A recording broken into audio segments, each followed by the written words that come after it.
জয় ভগবান শ্রী রামচন্দ্র কি জয়। আপনাদের সবাইকে জানাই শ্রী রামচন্দ্রের শুভ আবির্ভাব তিথির প্রীতি এবং শুভেচ্ছা। আপনারা দর্শন করছেন মর্তলোকে পূজিত হচ্ছেন ভগবান শ্রী রামচন্দ্র। শাস্ত্রমতে প্রতি বছর শুক্লপক্ষে পালিত হয় রামনবমী। শুক্লপক্ষের নবমীর বিশেষ তিথিতে মর্যাদা পুরুষোত্তম শ্রী রামচন্দ্রের অবতরণ হয়েছিল এই মর্তে। শ্রী রামচন্দ্র বিষ্ণুর সপ্তম অবতার। ত্রেতা যুগের শেষে পৃথিবীর উপদ্রবস্বরূপ দানবদের ধ্বংস করার উদ্দেশ্যে তিনি নবরূপ গ্রহণ করেন। পিতা অযোধ্যার রাজা দশরথ, মা রানী কৌশলা এবং স্ত্রী সীতা। তিনি রামায়ণের প্রধান চরিত্র। পিতৃভক্তি, প্রজাবাৎসল্য, পরোপকার, মানবপ্রেম, লোভহীনতা, সত্য পালন ইত্যাদি শ্রী রামচন্দ্রের আকর্ষণীয় দিক। ভগবান শ্রী রামচন্দ্রের পরোপকারের বিষয়টি তার বাল্যকাল থেকেই লক্ষ্য করা যায়।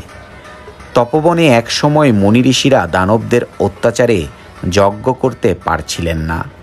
তখন বিশ্বামিত্রের আহ্বানে অনুজ লক্ষণসহ রাম সেখানে যান এবং দানবদের হত্যা করে ঋষিদের যজ্ঞক্রিয়া নির্বিঘ্ন করেন। পুত্র হিসেবে পিতার প্রতি এবং রাজা হিসেবে প্রজাদের প্রতি কর্তব্য কী হওয়া উচিত তার চমৎকার দৃষ্টান্ত শ্রী রামচরিত্রে প্রতিফলিত হয়েছে। রামের যেদিন রাজ্যে অভিষিক্ত হওয়ার কথা সেই দিন পিতৃসত্য পালন এবং পিতার সম্মান রক্ষা করার জন্য তিনি স্বেচ্ছায় রাজত্ব ত্যাগ করে 14 বছরের জন্য বনবাসে যান। ভগবান শ্রী রামচন্দ্র ছিলেন বিষ্ণুর অবতার, কিন্তু মানুষ্যরূপে জন্ম নিয়ে মানুষকে শিক্ষা দেওয়ার জন্য তিনি মানবীয় আচরণ করেছেন। রাবণের লঙ্কাপুরীতে অবস্থান হেতু সীতার চরিত্র সম্পর্কে নিজের কোনো সংশয় না থাকলেও প্রজাদের সন্দেহের কারণে রাম সীতাকে বিসর্জন দেন। নিষ্পাপ চরিত্র সীতাকে বিসর্জন দিয়ে অনুতাপের অনলে দগ্ধ হলেও নিজের সুখের চেয়ে রাজ্যের মঙ্গল ও প্রজাদের সুখের বিষয়টি তার নিকট বড় হয়ে দেখা দেয়।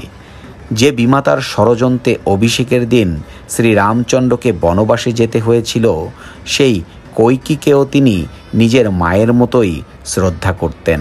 তার পুত্র ভরতকে তিনি সহোদর ভাইয়ের মতো দেখতেন। অবতার হয়েও রাম এভাবে একজন সাধারণ মানুষের মতো আচরণ করেন এবং সমাজে আইন শৃঙ্খলা, সত্য, মানবতা ইত্যাদি প্রতিষ্ঠা করেন। তাই তাকে শুধু দেবতা হিসেবেই নয়, একজন আদর্শ পুত্র, আদর্শ রাজা, আদর্শ পতি এবং ক্ষমা, সততা ও মহত্বের প্রতীক হিসেবে শ্রদ্ধা করে। সুখে দুঃখে বিপদে আপদে তাকে তার ভক্তরা নিত্য স্মরণ করেন। হরে কৃষ্ণ। আপনি যদি আমার ইউটিউব চ্যানেলের নতুন বন্ধু হয়ে থাকেন তবে অনুগ্রহ করে চ্যানেলটি সাবস্ক্রাইব করে রাখুন।